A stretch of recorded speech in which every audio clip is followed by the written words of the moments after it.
হরে কৃষ্ণ। আজকে আমি আপনাদের সামনে কিছু ধর্ম সম্পর্কে বলব। আমরা অনেক সময় ভাবি যে জগতে এত ধর্মমত কেন,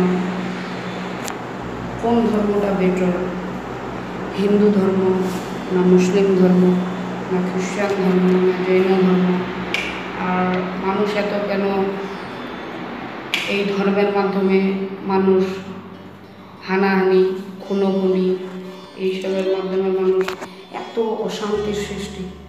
তো এর মূল হচ্ছে যে আমরা প্রকৃত ধর্মটা যে কি সেটা আমরা জানি না। সংস্কৃতিতে যেমন বলা হয়েছে যে ধর্ম, আমরা যেটা রিলিজিয়ান্স বলি, সেই রিলিজিয়ান্সটা হচ্ছে, সেই ধর্মটা সংস্কৃতের ভাষায় আমরা যেটা মনে করি সেটা না।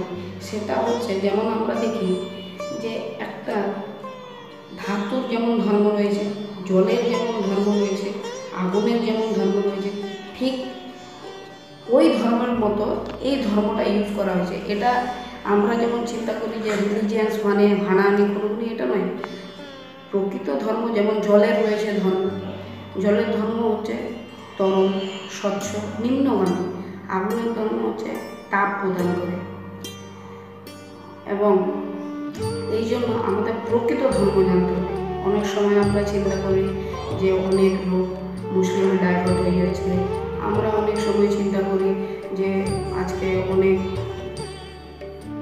সম্প্রদায় উঠে বসেছে তাদের ধর্মান্তরিত করার জন্য। অনেক সময় চিন্তা করি যে বিশ্বের 1 নম্বর ধর্ম হচ্ছে খ্রিস্টান, মানুষ সবাই একবারে খ্রিস্টানে সবাই যাচ্ছে। কিন্তু অ্যাকচুয়ালি আপনি দেখবেন শাস্ত্রের মধ্যে যে কৃষ্ণ ভগবদ্গীতায় নিজেকে ভগবান বলে প্রকাশ করেছেন। দেখুন আপনি,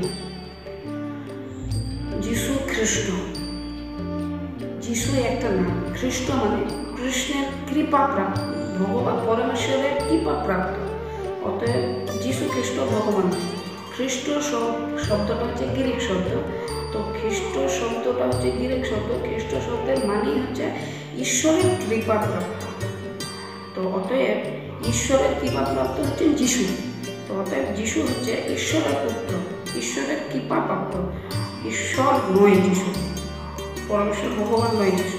কিন্তু গীতায় বলা হয়েছে যে গীতায় একমাত্র একটা গ্রন্থ যেখানে কৃষ্ণ আলটিমেটলি নিজেকে ভগবান বলে স্বীকার করেছেন। যেমন আপনি দেখবেন গীতার 18 নম্বর অধ্যায়ে 66 নম্বর শ্লোকে ভগবান অলরেডি বলে দিয়েছেন যে সর্বধর্মান পরিত্যাজ্য মাম একম শরণম অহং ত্বং সর্বপাপেভ্যো মোক্ষয়স্যামি মা শুচি। অর্থাৎ তুমি সমস্ত প্রকার ধর্ম পরিত্যাগ করে অনলি ফর আমার সেবা করো, তাই আমি তোমাকে সমস্ত পাপ থেকে রক্ষা করবো। এরকম প্রতিজ্ঞা বা এরকম আশাকে দিতে পারে অনলি ফর কৃষ্ণ। তো এরকম আপনি যদি কোরআন শরীফ করেন, বাইবেল করেন, এরকম পাবেন না। অলরেডি গীতার মধ্যে কৃষ্ণ নিজেকে ভগবান বলে প্রকাশ করেছেন। এই জন্য আমাদের যে জীবের যে প্রকৃত ধর্ম কী সেটা জানতে হলে আমাদের শাস্ত্র পড়তে হয়। যেমন আপনি দেখুন যে আমরা আজকে বলি যে, যেমন আমাকেই ধরুন, আমি যদি এখন যদি মুসলিম ঘরে জন্মগ্রহণ করতাম তাহলে নিশ্চয়ই বোধহয় আমি নমাজ পড়তে যেতাম, মসজিদে যেতাম, আমি রোজা রাখতাম। আমি যদি খ্রিস্টান হতাম তাহলে গির্জায় যেতাম। আমি হিন্দু হয়েছি, অনেকে মনে করতে পারে যে আমি হিন্দু হয়েছি তাই আমি শান্তি, এরকম নেই। হ্যাঁ, আমরা যদি শাস্ত্র পড়ি, শাস্ত্রে বলছে প্রতিটা ব্যক্তির ডেফিনেশন।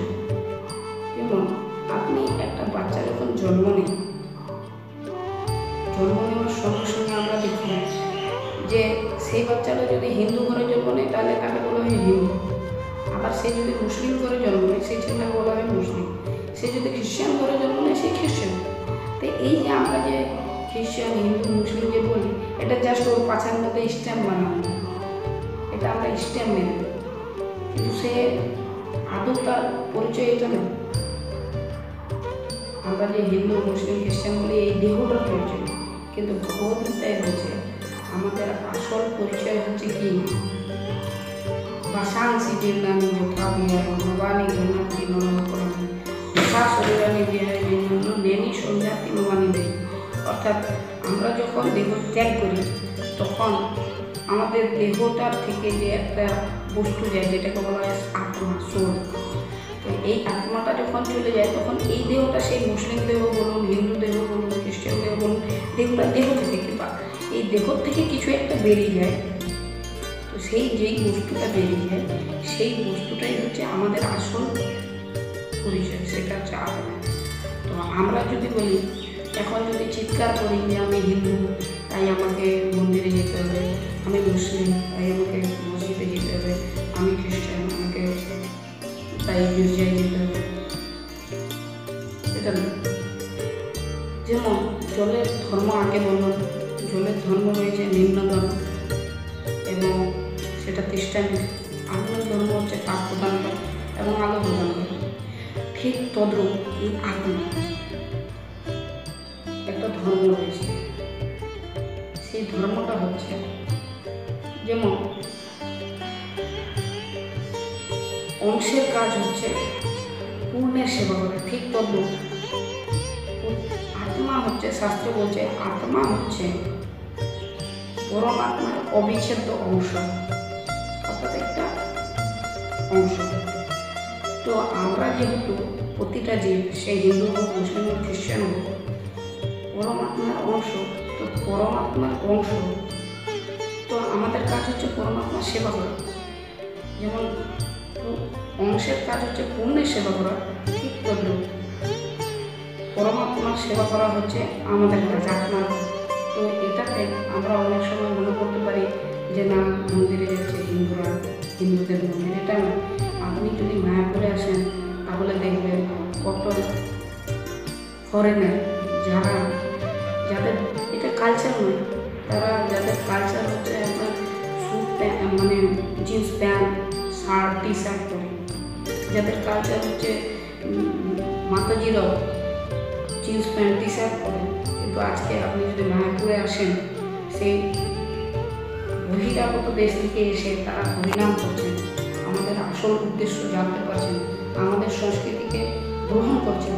তো এই জন্য আপনাদের আমি রিকোয়েস্ট করছি যে আপনারা অবশ্যই মায়াপুরে আসুন, ভগবদ্গীতা পড়ুন এবং আপনারা জানুন আমাদের প্রকৃত উদ্দেশ্য কী, আমাদের প্রকৃত ধর্ম। এই আমরা যেই ধর্ম নিয়ে বাঁচি এটা প্রকৃত ধর্ম নয়। সেই জন্য আমাদের হানাহানি, খুনোখুনি, পাখিবাজি নিয়ে আমরা ব্যস্ত। তো আমি আপনাদের রিকোয়েস্ট করবো যে আপনারা সকলে ভগবদ্গীতা পড়ুন, তাহলে অবশ্যই আপনারা জানতে পারবেন প্রকৃত ধর্ম। হরে কৃষ্ণ।